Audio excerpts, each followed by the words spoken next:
বলছিলাম, এক বক্তা বয়ান করেছে আল্লাহ খাওয়ায়। কে খাওয়ায়? আল্লাহ খাওয়ায়। ওইখানে একজন শ্রোতা ছিল। তো মানুষ তো সবাই ইসলামের পক্ষে না, অনেকেই ইসলামের বিপক্ষে থাকে, অনেকেই বুঝে না ইসলামের কথা, যে আল্লাহ কেমনে খাওয়ায় এটা আমি দেখে দিব, আল্লাহ কেমনে খাওয়ায় এটা আমি দেখে দিব। সে বাড়িতে গেল, বাড়িতে যাওয়ার পরে তার জন্য খাবার দাবার পাকানো হলো, তার পরিবার পরিজন তার সামনে খাবার পরিবেশন করলো। এখন সে বক্তা বলল আল্লাহ খাওয়ায়, আল্লাহ তাআলা যেটা যার রিজিক রাখছে সেটাই তাকে খেতে হবে। এখন সে অঙ্গীকার করলো আমি খাবো না, দেখবো আল্লাহ তাআলা কেমনে খাওয়ায়, আমি খাবো না, আল্লাহ তাআলা কিভাবে খাওয়ায় এটা আমার কি আছে, দেখার আছে। মা বলে তুমি খাও, না আমি খাবো না। তখন মায়ের কথা যখন না মানে তখন ভাই বোন বলে খাও, না আমি খাবো না। এখন ঘরের লোকদের কথায় যদি কাজ না হয় তাহলে পাশের ঘর থেকে লোক নিয়ে আসা হয়, আইনা বলে খাও, না আমি খাবো না। এখন পাশের ঘরের লোক দেওয়া হয় নাই, অন্য বাড়ি থেকে তার বন্ধু বান্ধবকে নিয়ে আসলো, এসে খাবার খাওয়ার কথা বললো, সে বললো কি আমি খাবো না, আমি খাবো না। সে মনে মনে বলে আল্লাহ কেমনে খাওয়ায় এটা আমি কি করবো, দেখে দিব। সে খায় না। এলাকার লোক আসলো, অনেকক্ষণ পর পর আসতে আছে, বলতে আছে, সে খাবেই না। তখন তার মা চিন্তা করলো এরকম ভাবে যখন নাকি বলতেছে, আর সেও দেখলো বাড়িতে থাকলে আমাকে এরকম ভাবে খাওয়ার জন্য তার স্কিল চলতেই থাকবে, মানুষ এসে বলতেই থাকবে, এই জন্য আমি বাড়ি আর থাকবো না। সে চলে গেল জঙ্গলে। কোথায় চলে গেল বলেন? জঙ্গলে। জঙ্গলে গিয়ে একটি গাছের উপর উঠলো। এখন মা চিন্তা করলো সবাই শান্ত হয়ে যায়, কিন্তু মা কিন্তু শান্ত হইতে পারে না। যতক্ষণ পর্যন্ত তার ছেলে না খাবে, যতক্ষণ পর্যন্ত সন্তান বাড়িতে না আসবে, ততক্ষণ পর্যন্ত কিন্তু মায়ের কি হয় না, ঘুম হয় না। মায়ের সারা রাত্র সন্তানের জন্য কি থাকে, জাগ্রত থাকে। সব লোক বলে সকলে শান্ত হয়ে যায়, কিন্তু মার দিল তো আর কি হয় না, শান্ত হয় না। মায়ের দিল কি শান্ত হয়? কি বলেন?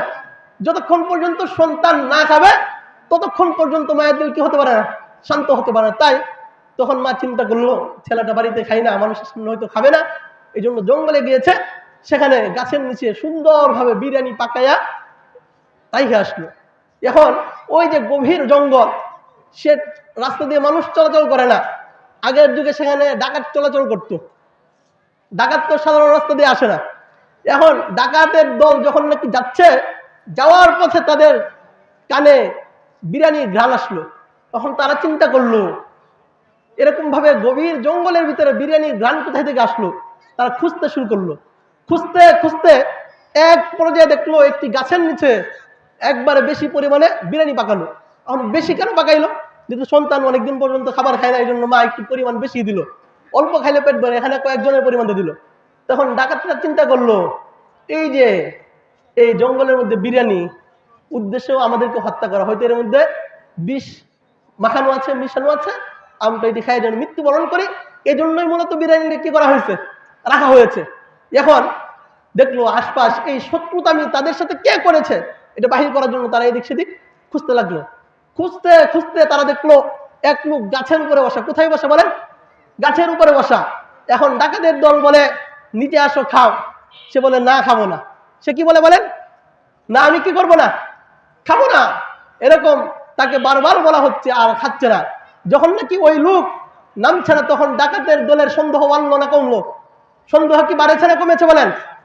সন্দেহ আরো বেড়েছে। অবশ্যই এর মধ্যে বিষ মাখানো আছে, বিষ মিশানো আছে, না হয় সে এত সুস্বাদু খাবার কেন খাবে না। তখন ডাকাতের দল ভয় দেখিয়ে তাদেরকে গাছ থেকে কি করলো, নামাইলো। যখন নাকি গাছ থেকে নামাইলো, তখন সে দেখলো এরকম ভাবে ওই লোকটা আর খাবার খাচ্ছে না। ডাকাতটা দেখলো যখন নাকি খাবার খাচ্ছে না, না খাওয়ার কারণে তখন তার কাছে এরকম ভাবে ভালোভাবে বললো। সে যখন খাচ্ছেই না, তখন তাদের সন্দেহ একেবারে প্রবল হয়ে গেল। নিশ্চিত এর মধ্যে বিষ মাখানো আছে, যদি মাখানো না থাকতো তাহলে সে অবশ্যই এই খাবারটা খাত। এখন ডাকাতের দল তাকে প্রহার করা শুরু করলো, এরকম ভাবে মুগট দিয়ে বাইরে শুরু করলো। এখন সে বাধ্য হয়ে কি করলো, খাইলো। কে এই কথার স্বীকৃতি প্রদান করলো আল্লাহ যদি খাওয়ায় তাহলে মুগট দিয়ে বাইরেও কি করতে পারে, খাওয়াইতে পারে। আল্লাহ তাআলা খাওয়াইলে মুগট দিয়ে বাইরেও কি করতে পারে, খাওয়াইতে পারে। এই জন্য মুহতারাম হাজিরিন, যে কথা বলছিলাম যে আল্লাহ পাক রব্বুল আলামিন রিজিকের জিম্মাদারি নিয়েছেন। তুমি নামাজ পড়ো, তোমার সমস্যা আল্লাহ দূর করবে। তুমি নামাজ পড়ো, তোমার চাকরির ব্যবস্থা করবে। তুমি নামাজ পড়ো, তোমার সন্তানকে বদ্ধ করে দিবে। তুমি নামাজ পড়ো, তোমার রিজিকের ব্যবস্থা করে দিবে। তুমি নামাজ পড়ো, তোমার চাকরির ব্যবস্থা করে দিবে। তুমি নামাজ পড়ো, তোমার ব্যবসার ব্যবস্থা করে দিবে। এই জিম্মাদারি কে নিয়েছেন বলেন? আল্লাহ নিয়েছেন। আজকে আমরা সমাজের সকল লোক দেখা যায় অন্য গুনাহ করলে আমাদের যদি কেউ প্রকাশ্যে মদ খায়, আমি রাস্তার মধ্যে দেখি যে ওই ছেলে মদ খায়, তাহলে আমরা কেউ কি এখানে আছি যে আমার মেয়েকে তার সাথে বিবাহ দিব? কি বলেন? জোয়ার সাথে জড়িত আমরা দেখি, তারপরেও কি আমার মেয়েকে তার সাথে বিবাহ দিব? প্রকাশ্য থাকলে আমরা এটা দিব না। কিন্তু আজকে সমাজে দেখেন, এক ওয়াক্ত যদি নামাজ পড়া না হয়, তাহলে আল্লাহ রাসূল সাল্লাল্লাহু আলাইহি ওয়াসাল্লাম হাদিসের মধ্যে বলেছেন, এক ওয়াক্ত নামাজ কাজা করার কারণে 2,88,00,000 বছর তাকে জাহান্নামের আগুনে জ্বলতে হবে। কিন্তু এটা আজকে আমাদেরকে অপরাধ বলা হয় না। আজকে মদকুর, ঘুষখোর, সুদকুশের কাছে আমাদের অনেক সময় মেয়েদেরকে বিবাহ শাদী দিতে চাই না। কিন্তু যে নামাজ পড়ে না, মাও কিছু বলে না, পিতাও কিছু বলে না, অথচ নামাজ হচ্ছে এমন এক ইবাদত যার মাধ্যমে আল্লাহ পাক রব্বুল আলামিন মুসলমানদেরকে আল্লাহ তাআলার নৈকট্যপ্রাপ্ত হওয়ার তৌফিক দান করেন। আল্লাহ পাক রব্বুল আলামিন পবিত্র কালামুল্লাহ শরীফের উপরে আয়াতে বলেন, ইন্নাস সালাতা তানহা আনিল ফাহশাই ওয়াল মুনকার, নিশ্চয়ই নামাজ মানুষকে অন্যায় এবং অশ্লীল কাজ থেকে বিরত রাখে। ইন্নাস সালাতা তানহা আনিল ফাহশাই ওয়াল মুনকার ওয়া যিকরুল্লাহি আকবার, আর আল্লাহ তাআলা জিকির হচ্ছে সবচেয়ে বড়। আল্লাহু ইয়াসমাউনা ওয়াল্লাহু ইয়াসমাউ মা তাসমাউন, আর মানুষ যা করে সে সম্পর্কে আল্লাহ তাআলা খুব ভালোভাবে অবহিত। দেখেন, আল্লাহ পাক রব্বুল আলামিন এই আয়াতের মধ্যে বলেছেন, নামাজ মানুষকে অন্যায় অশ্লীল কাজ থেকে কি রাখে? বিরত রাখে। এখন দেখি আমরা নামাজ পড়ি, আমাদের মাঝে অনেক নামাজি আছে, তারপর সে গুনাহের সাথে কি জড়িত। নামাজ পড়ে সুদ খায়, নামাজ পড়ে ঘুষ খায়, নামাজ পড়ে জিনাহের সাথে জড়িত, নামাজ পড়ে অন্যের সম্পদ আত্মসাৎ করে, নামাজ পড়ে অন্যের উপর জুলুম করে, নির্যাতন করে। তো আমরা দেখলাম বাহ্যিকভাবে নামাজ পড়ছে ঠিক, কিন্তু তাকে এরকম ভাবে গুনাহের কাছ থেকে বিরত রাখছে না। তাহলে আল্লাহ তাআলার কথা কি অসত্য? কি বলেন? আল্লাহ তাআলার কথা অসত্য? আল্লাহ তাআলার কথা অসত্য নয়, আল্লাহ তাআলার কথা সত্য।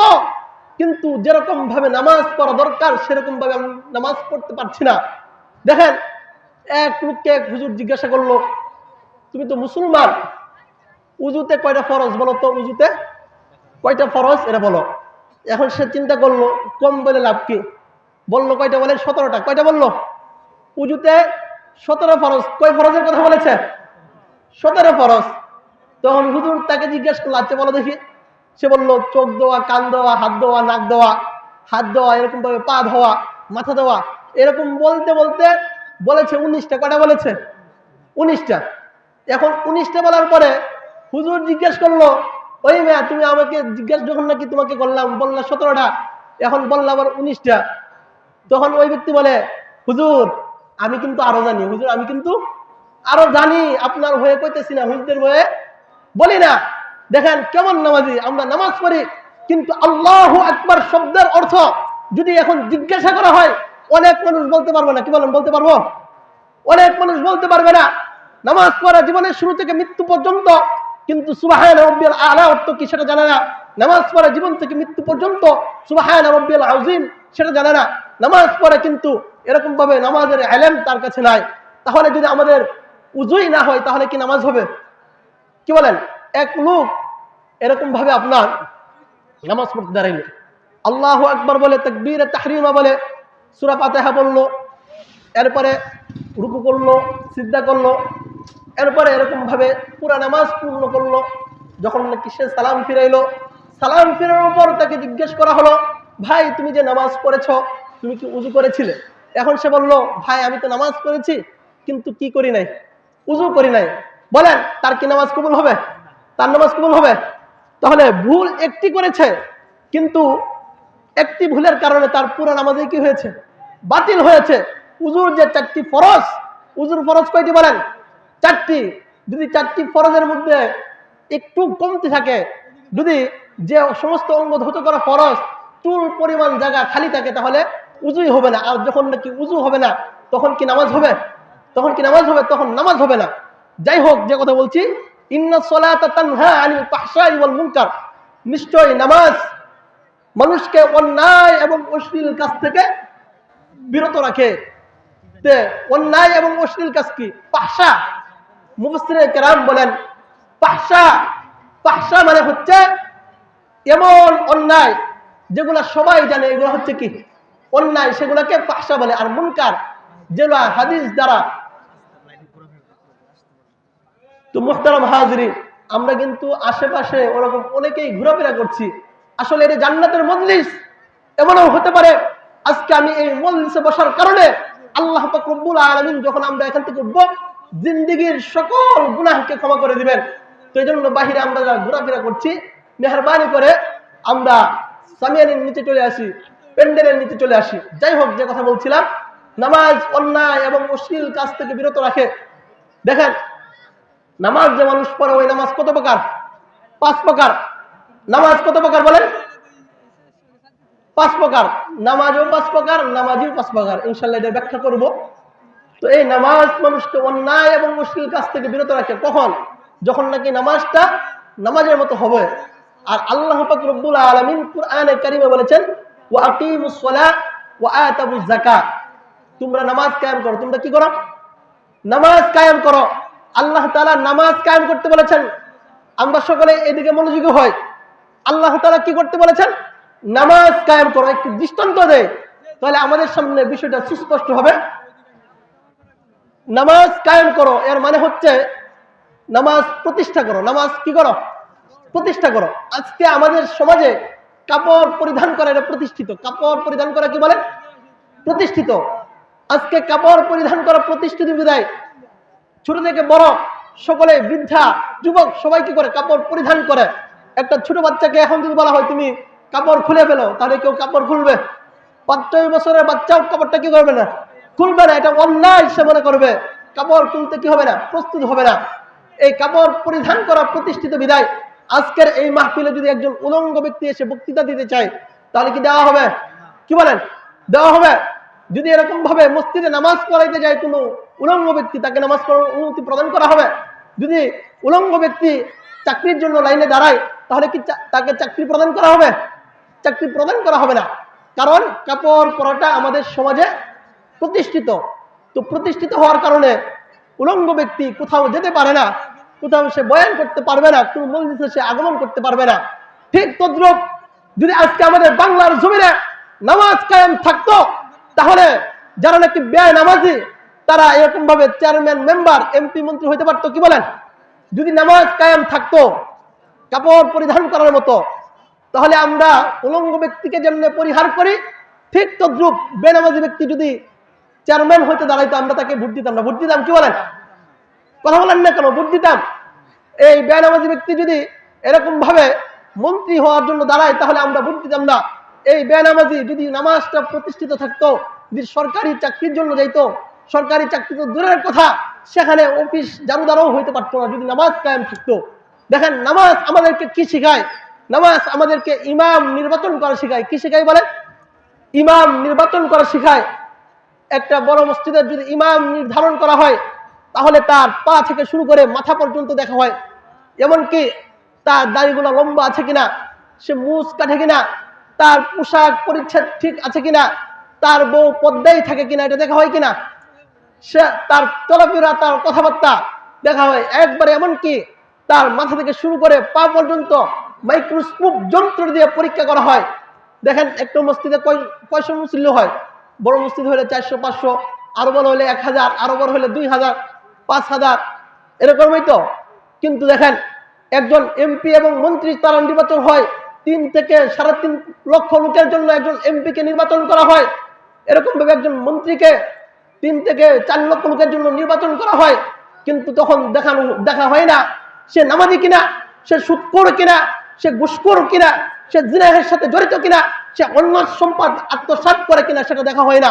যদি নামাজ প্রতিষ্ঠিত থাকতো, তাহলে বেনামাজি এমপি, মন্ত্রী, চেয়ারম্যান, মেম্বার হতে পারতো না। এই জন্য আমাদের নামাজ আমাদেরকে শিখায়, আমাদেরকে ভ্রাতৃত্বের বন্ধন শিখায়, নামাজ শিখায় আল্লাহ তাআলা থেকে নেওয়া। নামাজ আমাদেরকে কি শিক্ষা দেয়? নামাজ আমাদেরকে শিক্ষা দেয় এরকম ভাবে কোনো হিংসা বিদ্বেষ থাকবে না। দেখেন, নামাজে যখন দাঁড়ায় মানুষ, ধনী গরিব, চেয়ারম্যান, মেম্বার, এমপি, মন্ত্রী, সবাইকে ইমাম সাহেবের পিছনে দাঁড়াইতে হয় কিনা? কি বলেন? এক কাঁধে কাঁধ মিলে দাঁড়াইতে হয়। নামাজে কোনো অহংকার চলে না। তাই তো একটি প্রবাদ বাক্য আছে, এক হি স্বপ্নে ঠারে হু গায়ে, মাহমুদ ও আয়াজ না তুই বান্দা নাহা না তুমি বায়ান্দা নওয়াজ। বাদশাহ সম্রাট মাহমুদ এবং তার চাকর আয়াজ একে কাতারে দাঁড়িয়ে গেল। এখন না সম্রাট বাদশাহ আছে না চাকর মাহমুদ আছে, দুজনেই আল্লাহ তাআলার গোলাম হয়ে গেল। দেখেন, নামাজ আমাদেরকে শিক্ষা দেয় ভ্রাতৃত্বের বন্ধন। এই জন্য আমাদের সকলকে নামাজের প্রতি যত্নবান হতে হবে। নামাজের ব্যাপারে রাসূল পাক সাল্লাল্লাহু আলাইহি ওয়াসাল্লাম হাদিসের মধ্যে অনেক ঘটনা উল্লেখ করেছেন, কুরআনে কারীমেও একটি ঘটনা বর্ণনা করেছেন। আল্লাহ পাক রব্বুল আলামিন পবিত্র কুরআনুল কারীমের এক আয়াতে বলেন, আম্মান ইউজিবুল মুত্তাররা ইযা দাআহু ওয়া ইয়াকশিফুস সুআ ওয়া ইয়াজআলুকুম খুলাফাআল আরদ। আল্লাহ পাক রব্বুল আলামিন এই আয়াতের মধ্যে ইরশাদ করেন, আম্মা ইউজিবুল মুত্তাররা, যখন নাকি মানুষ বিপদে পড়ে আল্লাহ তাআলাকে আহ্বান করে তখন কে সাড়া দেয়? কে সাড়া দেয় বলেন? বিপদগ্রস্ত মানুষের ডাকে আল্লাহ তাআলাই তো সাড়া দেয়। যখন নাকি মানুষ বিপদে পড়ে, যখন বান্দা বিপদে পড়ে আল্লাহ তাআলাকে আহ্বান করে তখন আল্লাহ পাক রব্বুল আলামিন তার ডাকে সাড়া দেয়। আপনাদের সামনে যদি একটি ঘটনা উপস্থাপন করা হয় তাহলে সহজেই আমরা বুঝতে পারবো। এক কুলি ভাই, কুফানগরের একজন কুলি, সে কুলি বলা হয় যে নাকি অন্যের সম্পদকে, অন্যের এরকম ভাবে সামানাকে এক স্থান থেকে অপর স্থানে নেওয়া হয়, তাকে কুলি বলা হয়। যে ব্যক্তি অন্যের সামানাকে, অন্যের আসবাবপত্রকে এক স্থান থেকে অন্য স্থানে নিয়ে যাওয়া হয় তাকে কি বলা হয় বলেন? কুলি বলা হয়। ওই কুলি কুফা নগরীতে একবার সে যাচ্ছে, যাওয়ার সময় এক লোক এসে বলে, ভাই আমি অনেক দুর্বল হয়ে গিয়েছি, আমি অসুস্থ হয়ে গিয়েছি, আমি হাঁটতে পারছি না, মেহরবানি করে যদি তোমার যে বাহনটা আছে এই বাহনের পিঠে আমাকে বসিয়ে নাও, তাহলে আমি তোমাকে আমার গন্তব্যস্থানে যদি নিয়ে যাও তাহলে কয়েকটি দিরহাম তোমাকে প্রদান করব। তখন ওই ব্যক্তি বলে, যদি তুমি আমাকে নিয়ে যাও তাহলে আমি তোমাকে 5 দিরহাম বা 3 দিরহাম প্রদান করব। তখন কুলি ব্যক্তি তাকে নিয়ে যাওয়ার জন্য প্রস্তুত হয়ে যায়। কুলি ব্যক্তি যখন যাচ্ছে, যাওয়ার পথে দ্বিমুখী একটা রাস্তা পড়ে, দ্বিমুখী একটা কি পড়ে? রাস্তা পড়ে। এই রাস্তায় তখন যে ব্যক্তি নাকি দুর্বলতার কথা বলে যে আমার কোনো বাহন নাই, আমার শরীরের শক্তিও নাই, তুমি মেহরবানি করে আমাকে উঠিয়ে নাও, এই ব্যক্তি বলল, ভাই তুমি যে স্থানে যাওয়ার জন্য ইচ্ছা পোষণ করেছো এই স্থানে যাওয়ার 2টি রাস্তা। কয়টি রাস্তা বলে? 2টি রাস্তা। আমি যে রাস্তাটি তোমাকে প্রদর্শন করব, যদি তুমি এই রাস্তা দিয়ে যাও তাহলে অল্প সময়ে যেতে পারবা, সাথে সাথে তোমার যে প্রাণী আছে এই প্রাণীর ঘাসের ব্যবস্থা প্রচুর, সুতরাং তুমি এই রাস্তা দিয়ে গেলে সময়ও কম লাগবে, এরপর হচ্ছে তোমার প্রাণীর ঘাসের ব্যবস্থা আছে, তো এই জন্য এই পথ দিয়ে তুমি চলো। তো এই লোকের পরামর্শ অনুযায়ী কুলি ভাই সে তার বাতলানোর পথ দিয়ে কি করেছে? চলতে শুরু করেছে। চলতে চলতে এক পর্যায়ে দেখলো একটি গভীর জঙ্গলের কাছে যে এই রাস্তাটি শেষ হয়ে যায়। আর সেখানে শুধু তাই নয়, সে দেখলো তাকিয়ে অনেক মৃত মানুষের লাশ পড়ে আছে, এরকম ভাবে পাজরের হাড্ডি, এরকম ভাবে মাথার খুলি, তার এরকম ভাবে সে দেখতে লাগলো যে অনেক মানুষের হাড় এবং কঙ্কাল পড়ে আছে। যখন নাকি সে দেখতে পেল কুলু ভাই, তো দেখার পরে সে বলল, ভাই যদি তুমি আমাকে হত্যা না করো। কুলি ভাই যখন দেখলো তার বুঝতে বাকি থাকলো না তাকে হত্যা করবে, তো কুলি ভাইয়ের বুঝতে কি লাগতো না, বাকি থাকলো না, এখনই তাকে হত্যা করবে। যখন সে বুঝতে পারলো যে তাকে হত্যা করা হবে তখন আরোহী ব্যক্তিকে বলল, ভাই তুমি আমাকে হত্যা না করে আমার যে ঘোড়া আছে, আমার যে আসবাবপত্র আছে তা নিয়ে যাও, বাকি আমাকে ছেড়ে দাও, আমাকে ছেড়ে দাও। যখন সে এই আবদার জানাইলো তখন আরোহী ব্যক্তি বলল, আমি তোমাকে প্রথমে হত্যা করব, হত্যা করার পরে তোমার সাথে যে সম্পদ আছে সেই সম্পদ নিব, তোমার বাহন নিব এবং অন্যান্য আসবাবপত্র যে আছে সেগুলো আমি কি করব? নিব। তো এই কথা যখন বলল তখন সে দেখলো তাকে এখানে মৃত্যুবরণ করতে হবে। তখন বলল, ভাই আমার একটা শেষ আবদার, তুমি আমাকে 2 রাকাত নামাজ পড়ার কি করো? সুযোগ প্রদান করো। তুমি আমাকে 2 রাকাত নামাজ পড়ার কি করো? সুযোগ প্রদান করো। তখন ওই আরোহী ব্যক্তি বলল, তুমি এখানে যাদের লাশ দেখছো তারাও তোমার মতো নামাজ পড়ার সুযোগ চেয়েছে, আমি তাদেরকে নামাজ পড়ার সুযোগ দিয়েছিলাম, কিন্তু নামাজ তাদেরকে মৃত্যুর হাত থেকে রক্ষা করতে পারে নাই। যেহেতু তোমার শেষ আবদার নামাজ আদায় করা, যাও আমি তোমাকে নামাজ পড়ার অনুমতি প্রদান করলাম। এই কুলি ভাই যখন নাকি নামাজে দাঁড়ায় তখন তার সূরা ফাতিহা মনে আসে না, সূরা বাকারা মনে আসে না, কুরআনে কারীমের অন্য কোনো সূরা তার মনে আসে না, কোনো আয়াতেই তার মনে পড়ছে না। যখন সে নামাজে দাঁড়াইলো, অনেকক্ষণ হয়ে গেল কিন্তু তার কোনো আয়াতের কথা খেয়াল আসছে না। এক পর্যায়ে আল্লাহ পাক রব্বুল আলামিন তার জেহনে ঢেলে দিলেন আম্মা ইউজিবুল মুত্তাররা। তখন সে নামাজের মধ্যে এই আয়াত তেলাওয়াত করে। যখন ওই কুলি ভাই নামাজের ভিতরে এই আয়াত তেলাওয়াত করে, তখন আল্লাহ পাক রব্বুল আলামিন আসমান থেকে একজন ফেরেশতা পাঠিয়ে দেয়। অস্ত্রে শস্ত্রে সজ্জিত হয়ে একজন ফেরেশতা চলে আসে। ওই ফেরেশতা এসে যে নাকি কুলি ভাইকে হত্যা করতে চেয়েছিল তাকে হত্যা করে ফেলে। তো কুলি ভাই যখন নাকি তাকে হত্যা করতে চেয়েছে, কুলি ভাইকে যখন হত্যা করতে চেয়েছে ওই আরোহী ব্যক্তি, তখন আল্লাহ তাআলার পক্ষ থেকে আগত ফেরেশতা তাকে এরকম ভাবে হত্যা করে ফেলে। এখন সে নামাজ শেষ করে দেখে যে যে নাকি তাকে হত্যা করতে চেয়েছিল তার লাশ পড়া, আর একজন ব্যক্তি উপরের দিকে উঠে যাচ্ছে। তখন কুলি ভাই জিজ্ঞেস করলো যে ভাই তুমি কে, আমাকে এই মৃত্যুর হাত থেকে রক্ষা করলে? তুমি কে, আমাকে এই মহা বিপদ থেকে রক্ষা করলে? তুমি কে যে আজকে তোমার কারণে আমার জীবন ফিরে আসলো? তখন সে বলল আম্মা ইউজিবুল মুত্তাররা ইযা দাআহু, অর্থাৎ নামাজের ভিতরে তুমি যে আয়াত পড়েছো আমি হচ্ছি সেই আয়াতের গোলাম। আল্লাহ পাক রব্বুল আলামিন আমাকে তোমাকে রক্ষা করার জন্য পাঠিয়েছে। দেখেন নামাজের মাধ্যমে সে বিপদ থেকে, মৃত্যু থেকে রক্ষা পেয়েছে। এজন্য আমি সকলকে আজকের এই মাহফিল থেকে আমরা অঙ্গীকার করে যাব যে জীবনে কোনোদিন নামাজ ছাড়বো না। আল্লাহ রাসূল সাল্লাল্লাহু আলাইহি ওয়াসাল্লাম হাদিসের মধ্যে নামাজের অনেক ফজিলতের কথা বলেছেন। عن عقبة بن عامر رضي الله تعالى عنه أنه قال ما من أحد منكم يتوضأ فيحسن الوضوء ثم يقول إلا فتحت له أبواب الجنة الثمانية। আল্লাহ পাক রব্বুল আলামিন এখানে যে পুরস্কার ঘোষণা করেছেন, রাসূল পাক সাল্লাল্লাহু আলাইহি ওয়াসাল্লাম বলেন, যখন তোমাদের মধ্য থেকে কোন ব্যক্তি ওযু করে, উত্তম রূপে ওযু করে, ওযু করার পর বলে আশহাদু আল্লা ইলাহা ইল্লাল্লাহ ওয়া আন্না মুহাম্মাদান আবদুহু ওয়া রাসূলুহু, এবং সে এই কথার সাক্ষ্য প্রদান করে আমি এই সাক্ষ্য দিচ্ছি যে আল্লাহ তাআলা ছাড়া আর কোনো মাবুদ নেই, ওয়া আন্না মুহাম্মাদান আবদুহু ওয়া রাসূলুহু, আর মুহাম্মদ সাল্লাল্লাহু আলাইহি ওয়াসাল্লাম আল্লাহ তাআলার বান্দা ও রাসূল। এই কথা যখন বলে আল্লাহ রাসূল সাল্লাল্লাহু আলাইহি ওয়াসাল্লাম বলছেন ইল্লা ফুতিহাত লাহু আবওয়াবুল জান্নাতি সামানিয়া, আল্লাহ পাক রব্বুল আলামিন তার জন্য জান্নাতের 8টি দরজা খুলে দেন। কয়টি দরজা খুলে দেন বলেন?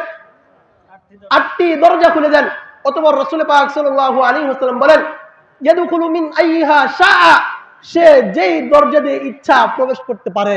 দেখেন একজন ওযুকারী যখন নাকি ওযু করে আশহাদু আল্লা ইলাহা ইল্লাল্লাহ ওয়া আন্না মুহাম্মাদান আবদুহু ওয়া রাসূলুহু এই কথা বলে, তখন আল্লাহ পাক রব্বুল আলামিন তার জন্য জান্নাতের 8টি দরজা খুলে দেন এবং সে যে দরজা দিয়ে ইচ্ছা প্রবেশ করতে পারবে। তো এইজন্য আমাদেরকে উত্তম রূপে প্রথমে কি করতে হবে? ওযু করতে হবে। অপর এক হাদিসের মধ্যে আন উকবাত ইবনে আমির রাদিয়াল্লাহু তাআলা আনহু আন্নাহু ক্বাল মা মিন মুসলিমিন ইয়াতাওয়াজ্জাউ ফায়ুহসিনুল ওযুআ থুম্মা ইয়াকুম ফায়ুসাল্লি রাকাতাইন মুকবিলুন আলাইহিমা বিকলবিহি ওয়া ওয়াজহিহি ইল্লা ফুতিহাত লাহু ইল্লা ওয়াজাবাত লাহুল জান্নাহ। এই হাদিসের মধ্যে উকবা ইবনে আমির রাদিয়াল্লাহু তাআলা আনহু থেকে বর্ণিত, রাসূল পাক সাল্লাল্লাহু আলাইহি ওয়াসাল্লাম বলেন, যখন কোন মুসলমান উত্তম রূপে ওযু করে, ওযু করার পর 2 রাকাত নামাজ আদায় করে, মুকবিলুন আলাইহিমা বিকলবিহি, নামাজের প্রতি খুব যত্নবান হয়ে মনোযোগী হয়ে নামাজ আদায় করে, আদায় করলে আল্লাহ পাক রব্বুল আলামিন এখানে যেটা ঘোষণা করছেন রাসূল পাক সাল্লাল্লাহু আলাইহি ওয়াসাল্লামের মাধ্যমে ইল্লা ওয়াজাবাত লাহুল জান্নাহ, তার জন্য জান্নাত ওয়াজিব হয়ে যায়। দেখেন 2 রাকাত নামাজের মাধ্যমে আল্লাহ পাক রব্বুল আলামিন বান্দার জন্য জান্নাতকে কি করে দেন? ওয়াজিব করে দেন। অপর এক হাদিসের মধ্যে রাসূল পাক সাল্লাল্লাহু আলাইহি ওয়াসাল্লাম ইরশাদ করেছেন রাকাতাল ফজরি খায়রুম মিনাদ দুনিয়া ওয়া মা ফিহা, ফজরের 2 রাকাত নামাজ এই দুনিয়া এবং দুনিয়ার মধ্যে যা কিছু আছে তার থেকেও উত্তম। তাহলে দেখেন 2 রাকাত নামাজের ফজিলত কত। অপর এক হাদিসের মধ্যে রাসূল পাক সাল্লাল্লাহু আলাইহি ওয়াসাল্লাম বলেন আসসিজদাতু ওয়াহিদা খায়রুম মিনাদ দুনিয়া ওয়া মা ফিহা, একটি সিজদা আসমান এবং জমিনের মধ্যে যা কিছু আছে তার থেকেও কি উত্তম। অপর এক হাদিসের মধ্যে রাসূল পাক সাল্লাল্লাহু আলাইহি ওয়াসাল্লাম ইরশাদ করেন, যখন নাকি কোনো ব্যক্তি এরকম ভাবে নামাজ আদায় করে, নামাজ আদায় করলে পরে আল্লাহ পাক রব্বুল আলামিন তার জন্য সকল কিছু সহজ করে দেন, আল্লাহ তাআলা তার ডাকে সাড়া দেন। সেজন্য আমাদেরকে নামাজের প্রতি কি হতে হবে? যত্নবান হওয়া লাগবে। তো নামাজ দেখা যায় মানুষ একটু চেষ্টা করলেই নামাজ আদায় করতে পারে, কিন্তু চেষ্টা না করার কারণে সে নামাজ পড়তে পারে না। তো আল্লাহ রাসূল সাল্লাল্লাহু আলাইহি ওয়াসাল্লাম নামাজের ফজিলতের কথা যেমন বলেছেন, এরকম ভাবে যদি কেউ নামাজ ছেড়ে দেয় তার সম্পর্কেও আল্লাহ রাসূল সাল্লাল্লাহু আলাইহি ওয়াসাল্লাম বলেছেন। আল্লাহ তাআলা কোরআনে কারিমে বলেছেন, আল্লাহ রাসূল সাল্লাল্লাহু আলাইহি ওয়াসাল্লাম বলেন, মান ফাতাতু সালাতুন ফাকান্নামা বুতিরা আহলুহু ওয়া মালুহু, যার এক ওয়াক্ত নামাজ ফত হয়ে গেল কেমন যেন তার পরিবার পরিজন সবাই ধ্বংস হয়ে গেল। আজকে দেখেন আমাদের মধ্যে যদি এখানে কারো ভাই এরকম ভাবে মারা যায়, আবার একই দিনে একই সাথে তার বোন মারা যায়, তার পিতা মারা যায়, তার এরকম ভাবে মা মারা যায়, তার সকল আত্মীয় স্বজন একদিনে মৃত্যুবরণ করে, তাহলে কি আমরা তাকে অসহায় মনে করব না? কি বলেন? অসহায় মনে করব কিনা? অনেক অসহায় মনে করব। পাড়া প্রতিবেশীর সকল লোক তাকে যে কি করব? সান্ত্বনা প্রদান করব, ভাই তুমি সবর করো, আল্লাহ পাক রব্বুল আলামিন তোমার জন্য উত্তম ব্যবস্থা করবে। কিন্তু আল্লাহ রাসূল সাল্লাল্লাহু আলাইহি ওয়াসাল্লাম হাদিসে মধ্যে বলেছেন, মান ফাতাতহু সালাতুন, যার এক ওয়াক্ত নামাজ কাদা হয়ে গেল, ফত হয়ে গেল, ফাকান্নামা বুতিরা আহলুহু ওয়া মালুহু, কেমন যেন তার সকল পরিবার পরিজন ধ্বংস হয়ে গেল। এক ওয়াক্ত নামাজ না পড়লে দেখেন আল্লাহ রাসূল সাল্লাল্লাহু আলাইহি ওয়াসাল্লাম অনেক শাস্তির কথা বলেছেন। যদি কেউ ফজরের নামাজ না পড়ে, তো ফজরের নামাজ না পড়ার দরুন রাসূল পাক সাল্লাল্লাহু আলাইহি ওয়াসাল্লাম বলেন, তাকে কবরের মধ্যে এমন এক সাপ দংশন করতে থাকবে ফজরের নামাজ না পড়ার কারণে যোহর পর্যন্ত। তারপরে যদি সে যোহরের নামাজ না পড়ে তাহলে যোহর থেকে আসর পর্যন্ত, এরপরে যদি ওই বান্দা আসরের নামাজ না পড়ে তাহলে আসর থেকে শুরু করে মাগরিব পর্যন্ত, এরপরে যদি বান্দা মাগরিবের নামাজ না পড়ে তাহলে মাগরিব থেকে শুরু করে এশা পর্যন্ত, এরপর যদি ওই ব্যক্তি এশার নামাজ না পড়ে তাহলে এশা থেকে শুরু করে ফজর পর্যন্ত এমন একটা সাপ তাকে দংশন করতে থাকবে, যে সাপের ব্যাপারে রাসূল পাক সাল্লাল্লাহু আলাইহি ওয়াসাল্লাম বলেছেন, যদি এই সাপ দুনিয়াতে একটি মাত্র নিঃশ্বাস ফেলাইতো তাহলে এই দুনিয়ার জমিনে কোনো গাছ এবং গাছপালা শাকসবজি এখানে উৎপন্ন হতো না। তাহলে সেই সাপ কতটুকু বিষাক্ত, এবার চিন্তা করেন। এক ওয়াক্ত নামাজ পথ হয়ে গেল মানে আমার দুনিয়ার সমস্ত উপার্জন ধ্বংস হয়ে গেল, পরিবার পরিজন ধ্বংস হয়ে গেল। এজন্য চলুন আমরা নামাজের প্রতি যত্নবান হই। রাসূল পাক সাল্লাল্লাহু আলাইহি ওয়াসাল্লাম এক হাদিসের মধ্যে বলেন, ইত্তাকুল্লাহ রাব্বাকুম, তোমরা আল্লাহ পাক রব্বুল আলামিনকে ভয় করো, ওয়াসাল্লু খামসাকুম, এবং আল্লাহ পাক রব্বুল আলামিন যে তোমাদের উপর 5 ওয়াক্ত নামাজ ফরজ করেছেন সেই 5 ওয়াক্ত নামাজ আদায় করো, ওয়াসুমু শাহরাকুম, এবং রমজান মাসে রোজা রাখো, ওয়াআদ্দু আমওয়ালা যাকাতিকুম, এবং তোমাদের উপর যে যাকাত ফরজ হয়েছে তোমরা যাকাত আদায় করো, ওয়াআতিউ দা আমরিকুম, এবং তোমাদের মধ্যে যে আমির হয়েছে তার আদেশ পালন করো। তারপর রাসূল পাক সাল্লাল্লাহু আলাইহি ওয়াসাল্লাম বলেন, ফাতাদখুলু জান্নাতা রাব্বিকুম, তোমরা তোমাদের রবের জান্নাতে প্রবেশ করো। তাহলে দেখেন আল্লাহ রাসূল সাল্লাল্লাহু আলাইহি ওয়াসাল্লাম এখানে কয়েকটি কাজের কথা বলেছেন, যে নামাজ আদায় করলে তোমরা তোমাদের প্রতিপালকের জান্নাতে প্রবেশ করতে পারবে। অপর এক হাদিসের মধ্যে আল্লাহ রাসূল সাল্লাল্লাহু আলাইহি ওয়াসাল্লামের নিকটে একজন সাহাবী এসে জিজ্ঞেস করে, আইয়ুল আমালি আহাব্বু ইলাল্লাহি জাল্লা ওয়া আলা, আল্লাহ তাআলার নিকটে সবচেয়ে প্রিয় আমল কয়টি? তখন আল্লাহ তাআলার নিকটে সবচেয়ে প্রিয় আমল কয়টি? ওই সাহাবী যখন রাসূল পাক সাল্লাল্লাহু আলাইহি ওয়াসাল্লামকে প্রশ্ন করেন তখন আল্লাহ রাসূল সাল্লাল্লাহু আলাইহি ওয়াসাল্লাম বললেন 3টি। আল্লাহ তাআলার কাছে সবচেয়ে প্রিয় আমল কয়টি বলেন? 3টি। ওই সাহাবী প্রশ্ন করার পরে প্রথমবার বলেন as-salatu fi waqtiha, সময় মতো নামাজ আদায় করা। পুনরায় ওই সাহাবী প্রশ্ন করেন, আল্লাহ রাসূল সাল্লাল্লাহু আলাইহি ওয়াসাল্লাম উত্তর করেন বিরুল ওয়ালিদাইন। অথবা ওই সাহাবী পুনরায় জিজ্ঞাসা করেন সুম্মায়ুন, তারপর কোন আমল?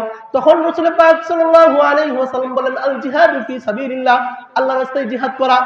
তো দেখেন এই হাদিসের মধ্যে দুনিয়াতে যত আমল আছে আল্লাহ পাক রব্বুল আলামিন বান্দাদের উপর যত আমল এরকম ভাবে ফরজ করেছেন, ওয়াজিব করেছেন, সকল আমলের মধ্যে থেকে সব থেকে প্রিয় আমল হচ্ছে as-salatu fi waqtiha। কি বলেন? as-salatu fi waqtiha, এই সময় মতো নামাজ আদায় করা আল্লাহ তাআলার নিকটে অনেক প্রিয়। বান্দা যখন নামাজ পড়ে তখন বান্দা আল্লাহ তাআলার সাথে কথা বলে। হাদিসের মধ্যে আসছে ইন্নাল মুসাল্লি ইউনাজি রাব্বা, মুসাল্লি আল্লাহ তাআলার সাথে কথোপকথন করে। বান্দা হাদিসের মধ্যে আসছে as-salatu মি'রাজুল মুমিনিন, নামাজ হচ্ছে মুমিনের মেরাজ। আল্লাহ রাসূল সাল্লাল্লাহু আলাইহি ওয়াসাল্লাম 7 আসমান 7 জমিন পাড়ি দিয়ে আল্লাহর আরশে গিয়ে কথা বলেছেন, কিন্তু আমাদের আল্লাহ রাসূল সাল্লাল্লাহু আলাইহি ওয়াসাল্লাম বলেন আমার বান্দা নামাজের মাধ্যমে 5 বার আল্লাহ তাআলার সাথে কথা বলার সুযোগ পায়। কয়বার বলেন? 5 বার। বান্দা যখন নামাজের মধ্যে পড়ে আলহামদুলিল্লাহি রাব্বিল আলামিন, এর অর্থ হচ্ছে সকল প্রশংসা আল্লাহ তাআলার জন্য। এই কথা যখন বলে তখন আল্লাহ পাক রব্বুল আলামিন উত্তর করে হামিদানি আব্দি, আমার বান্দা আমার প্রশংসা করেছে। কি বলেন? যখন নাকি বান্দা বলে আলহামদুলিল্লাহি রাব্বিল আলামিন, উত্তরে আল্লাহ তাআলা কি বলেন? আমার বান্দা আমার কি করেছে? প্রশংসা করেছে। এরপরে আর রহমানির রহিম যখন এই কথা বলে তখন আল্লাহ পাক রব্বুল আলামিন বলেন আসনা আলাইহি আব্দি, বান্দা আমার গুণকীর্তন করেছে। আবার যখন বান্দা বলে আর রহমানির রহিম মালিক ইয়াউমিদ্দিন, যখন বান্দা বলে মালিক ইয়াউমিদ্দিন তখন আল্লাহ পাক রব্বুল আলামিন বলেন মাজ্জাদানি আব্দি, আমার বান্দা এরকম ভাবে আমার গুণকীর্তন বর্ণনা করেছে। অতঃপর যখন নাকি বান্দা সূরা ফাতিহার শেষ পর্যন্ত পড়েন, এরপরে আয়াত যখন নাকি আছে ইয়াকা না'বুদু ওয়া ইয়াকা নাস্তাঈন, যে আমি আল্লাহ তাআলার ইবাদত করি, আমরা কার ইবাদত করি? ইয়াকা না'বুদু, হে আল্লাহ আমরা তোমারই ইবাদত করি, ওয়া ইয়াকা নাস্তাঈন, এবং তোমার নিকটেই কি চাই? সাহায্য চাই। তখন আল্লাহ পাক রব্বুল আলামিন বলেন বাইনি ওয়া বাইনা আব্দি, বাইনি ওয়া বাইনা আব্দি, এটা হচ্ছে আমার আর আমার বান্দার মাঝে। অতঃপর শেষ পর্যন্ত আল্লাহ তাআলা বলেন ওয়ালি আখিরুস সূরাতি ওয়ালি আব্দি মা সাআলা, বান্দা যা চাই আমি তাই প্রদান করি। মুহতারাম হাজিরিন, আমি কথা শেষ করে দিচ্ছি। আমি যে আয়াত আপনাদের সামনে পেশ করেছিলাম ইন্নাস সালাতা তানহা আনিল ফাহশাই ওয়াল মুনকার, এই আয়াতের ব্যাখ্যায় নামাজ হচ্ছে 5 প্রকার। কয় প্রকার বলেন? এটা বর্ণনা করা হয়। এখন এগুলা বলে আমি শেষ করে দিচ্ছি। নামাজি 5 প্রকার, আর 5 প্রকার নামাজির পুরস্কারও আল্লাহ তাআলা কয় প্রকার দান করেন? 5 প্রকার দান করেন। তো প্রথম প্রকার নামাজি যে নাকি 1 ওয়াক্ত পড়লে আর 1 ওয়াক্ত পড়ে না। আমি শেষ করে দিচ্ছি। তো 1 ওয়াক্ত পড়লে আরেক ওয়াক্ত কি করে না? পড়ে না। এ হচ্ছে প্রথম প্রকার। আর তার পুরস্কার হচ্ছে সে যে নামাজ কাজা করেছে, যে কয় ওয়াক্ত নামাজ কাজা করেছে, এই কয় ওয়াক্তের জন্য তাকে জাহান্নামের আগুনে কি করতে হবে? জ্বলতে হবে। এই হচ্ছে প্রথম প্রকার নামাজের কি পুরস্কার। আর দ্বিতীয় প্রকার সে হচ্ছে নামাজ পড়ে 5 ওয়াক্তই পড়ে, কিন্তু মনটা নামাজে থাকে না। মনটা কোথায় থাকে না? নামাজে থাকে না। হাদিসের মধ্যে আসছে বান্দা যখন নামাজে দাঁড়ায় তখন তাকে কুমন্ত্রণা দেওয়ার জন্য, তার মনকে নামাজ থেকে নিয়ে যাওয়ার জন্য এক ধরনের শয়তানের বিশেষ বাহিনী আছে। তো বিশেষ বাহিনী এসে তাকে কুমন্ত্রণা দিতে থাকে। এই জন্য দেখবেন যখন আমরা নামাজে দাঁড়াই, সংসারের কথা নামাজে দাঁড়ালেই স্মরণ আছে। নামাজে আমাদের মন স্থির থাকতে দেয় না। কে বলেন? শয়তান। আমি যখন নামাজে দাঁড়াবো তখন আমার মনকে নিয়ে যাবে একবার আমেরিকায়, একবার ইউরোপে, একবার মালয়েশিয়ায়, একবার এরকম ভাবে সৌদি আরবে। নামাজে দাঁড়াইলেই মনকে বিভিন্ন জায়গায় কি করে নিয়ে যায়। তো এই প্রকারের যারা নামাজি, দাঁড়ানোর পরে সে যদি মনকে নামাজে নিয়ে আসার জন্য চেষ্টা না করে, তাহলে তার পুরস্কার হচ্ছে যে এরকম ভাবে তার নামাজের যে সুফল, সে ওই সুফলগুলা কি পাবে না। এটা কয় নাম্বার নামাজের পুরস্কারের কথা? দ্বিতীয় প্রকার। এবার হচ্ছে তৃতীয় প্রকার। তৃতীয় প্রকার যে নামাজি, সে হচ্ছে নামাজে দাঁড়ায়, আর যখন নাকি নামাজের মধ্যে মন এদিক সেদিক চলে যায় তখন আবারও মন সে নামাজে নিয়ে আসে। যখন আমেরিকায় চলে যায় তখন আমেরিকা থেকে নিয়ে আসে। যখন মন আকাশে চলে যায় আকাশ থেকে আবার নামাজে নিয়ে আসে। যখন মন এরকম ভাবে তার বিভিন্ন জায়গায় সফরে চলে যায় তখন আবার সাথে সাথে মনকে নিয়ে আসে। এই নামাজি ব্যক্তির পুরস্কার হচ্ছে, এই নামাজি ব্যক্তির যে মন এদিক সেদিক চলে গেল, চলে যাওয়ার কারণে আল্লাহ পাক রব্বুল আলামিন সে যে বারবার নামাজের মধ্যে মনকে নিয়ে আসলো, নিয়ে আসার কারণে তার মন যে এদিক সেদিক গিয়েছে, এই জন্য আল্লাহ তাআলা তার যে এদিক সেদিক যাওয়ার অপরাধ, সেই অপরাধটুকু কি করে দেন? ক্ষমা করে দেন। এবার হচ্ছে চতুর্থ প্রকার নামাজি। এই চতুর্থ প্রকার নামাজি কারা? তারা হচ্ছে যখন নাকি নামাজে দাঁড়ায় তার মন চলে যায়, কিন্তু চলে যাওয়ার সাথে সাথে সে মনকে নামাজে নিয়ে আসে। আবার সংসারে চলে যায়, মনকে নিয়ে আসে। আকাশে চলে যায়, মনকে নিয়ে আসে। শয়তান এক পর্যায়ে বিরক্ত হয়ে চলে যায়। না, এমন ব্যক্তিকে ধোঁকা দিয়ে কোনো কি নাই, লাভ নাই। তাকে বারবার ধোঁকা দিয়েছে, কিন্তু তার মন সে নামাজে নিয়ে আসছে, এই জন্য সে শয়তান বিরক্ত হয়ে চলে যায়। তো আল্লাহ পাক রব্বুল আলামিন এই নামাজি সম্পর্কে বলেন ইন্নাস সালাতা তানহা আনিল ফাহশাই ওয়াল মুনকার। এই চতুর্থ প্রকার নামাজি, যারা কি চতুর্থ প্রকারের নামাজি হতে পারবে, তাকে তাকে তার অন্যায় এবং অশ্লীল কাজ থেকে নামাজ বিরত রাখবে। এখন হচ্ছে শেষ প্রকার, 5 নম্বর প্রকার, সেটার পুরস্কার হচ্ছে 5 নম্বর প্রকার যখন নামাজ হয়ে যাবে, 5 নম্বর প্রকারের নামাজি, তখন সে আল্লাহ তাআলার সাথে কথা বলবে। আর 5 নম্বর প্রকারের নামাজি ছিলেন নবীগণ। কারা ছিলেন বলেন? নবীগণ এবং যারা নাকি সাহাবে কিরাম রাদিয়াল্লাহু তাআলা আনহুম, তাবিঈন এবং যারা নাকি বুজুর্গ ব্যক্তি, তাদের নামাজ হচ্ছে 5 নম্বর প্রকারের নামাজ। এই 5 নম্বর প্রকারের নামাজ, সে এই নামাজ পড়লে কি পায়? সে আনন্দ পায়। তার কাছে এই দুনিয়ার মধ্যে যত আমল আছে, তার কাছে নামাজের সবথেকে প্রিয়। যার কারণে হাদিসের মধ্যে আসছে, আল আম্বিয়া ও আহিয়াউহুম ফি কুবুরহিম ওয়া হুম ইউসাল্লুন। সকল আম্বিয়াগণ হচ্ছে তাদের রওজা শরীফে জিন্দা, এমত অবস্থায় যে নামাজ পড়ছে। তাহলে আমাদের একটা প্রশ্ন, আমরা তো জানি যখন নাকি মানুষের মৃত্যু হয়ে যায়, মৃত্যু হয়ে গেলে পরে সে নামাজ পড়লে নামাজের কি দেওয়া হয় না? সব দেওয়া হয় নাই। কুরআনে কারীম তেলাওয়াত করলে তাকে সব প্রদান করা হয় না। তাহলে আম্বিয়া কেরাম যে মৃত্যুর পরে নামাজ পড়েন, এর রহস্য কি? হাদিসের মধ্যে আসছে, তারা হলো আল্লাহ তাআলার সাথে কথা বলতে থাকে। আল্লাহ তাআলা নামাজের মাধ্যমে কথা বলার মধ্যে যে এক আনন্দ দিয়েছেন, সেই আনন্দ আম্বিয়া কেরাম অনুভব করতে থাকেন। সেজন্য আজকের এই মাহফিল থেকে আমরা সকলে অঙ্গীকার করে নেই, যতদিন পর্যন্ত জীবিত থাকবো ততদিন পর্যন্ত আল্লাহ তাআলার এই ফরজ বিধান আমরা এরকম ভাবে যেন আমাদের জীবনে এক পক্ষ ছুটে না যায়, এবং আল্লাহ তাআলা এই বিধানকে প্রতিষ্ঠা করার জন্য জীবন দিতে হয় তাহলে জীবন দিব, যদি প্রাণ দিতে হয় প্রাণ দিব, তবু আল্লাহ তাআলার এই ফরজ বিধানকে আল্লাহর জমিনে প্রতিষ্ঠা করেই ছাড়বো। দেখেন, আমি আরেকটু কথা বলছি, এই বর্তমান পরিস্থিতিতে আল্লাহ পাক রব্বুল আলামিন যদি মানুষ নামাজি হয়ে যায়, তাহলে মুসলমানদেরকে সকল শত্রু থেকে হেফাজত করবেন কে বলেন? আল্লাহ তাআলা। ভারত বাংলাদেশকে যতই হুমকি দেয়, আমরা হচ্ছে আল্লাহ তাআলার গোলাম। আল্লাহ তাআলার দ্বীনকে প্রতিষ্ঠা করার জন্য যদি বাংলার জমিনে প্রাণ দিতে হয়, তাহলে মুসলমানগণ প্রাণ দিবে। যদি রক্ত দিতে হয় রক্ত দিবে, যদি জীবন দিতে হয় জীবন দিবে। ভারতের কেন, যদি পুরা বিশ্ববাসী মুসলমানদের বিরুদ্ধে দাঁড়ায়, তবু মুসলমানগণ তাদেরকে কি করে না? ভয় পায় না। মুসলমানগণকে আল্লাহ তাআলা ছাড়া আর কাউকে ভয় পায়? কি বলেন? কোন ব্যক্তিকে ভয় পায় না। মুসলমান হচ্ছে বীরের জাতি, মুসলমান হচ্ছে সিংহের জাতি। মুসলমানের ইতিহাস বদরের ইতিহাস, মুসলমানদের ইতিহাস উহুদের ইতিহাস, মুসলমানদের ইতিহাস খন্দকের ইতিহাস, মুসলমানদের ইতিহাস এরকম ভাবে কারবালার ইতিহাস। মুসলমান কখনো কাউকে ভয় পায় না। আর ভারতকে বলবো, ভারত আজকে আমাদেরকে হুমকি দিচ্ছে যে ভারত পেঁয়াজ পাঠাবে না। কি বলেন? পেঁয়াজ পাঠাবে না। আসলে ভারতে যে পেঁয়াজ হয়, এই পেঁয়াজ কে সৃষ্টি করে বলেন? কে সৃষ্টি করেন? আল্লাহ তাআলা। আমরা বলবো তোমরা আজকে পেঁয়াজ নিয়ে বড়াই করো, আল্লাহ পাক রব্বুল আলামিন যিনি হচ্ছেন আমাদের প্রভু, তোমরা আল্লাহ তাআলাকে মানো না, কিন্তু আমাদের উসিলায় তোমাদেরকে ভারতের জমিনে পেঁয়াজ উৎপাদন করার সুযোগ কে দিয়েছেন? আল্লাহ তাআলা।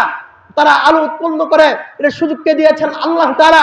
আল্লাহ পাক রব্বুল আলামিন মুসলমানদের উসিলায় ভারতকে টিকিয়ে রাখছে, মুসলমানদের উসিলায় আমেরিকাকে টিকিয়ে রেখেছে, মুসলমানদের উসিলায় ওইরকম ভাবে যত বদ্দিন কাফের আছে তাদেরকে টিকিয়ে রেখেছে। কিন্তু মুসলমান, এই জন্য আমাদের সকলকে যদি আমরা আল্লাহ তাআলার সাথে সম্পর্ক করতে পারি, তাহলে আমরা কখনো বাতিলের সামনে মাথা নত করবো না। আমরা জীবন দিতে পারবো, কিন্তু বাতিলের সামনে কি করতে পারবো না বলেন? মাথা নত করতে পারবো না। তো এই জন্য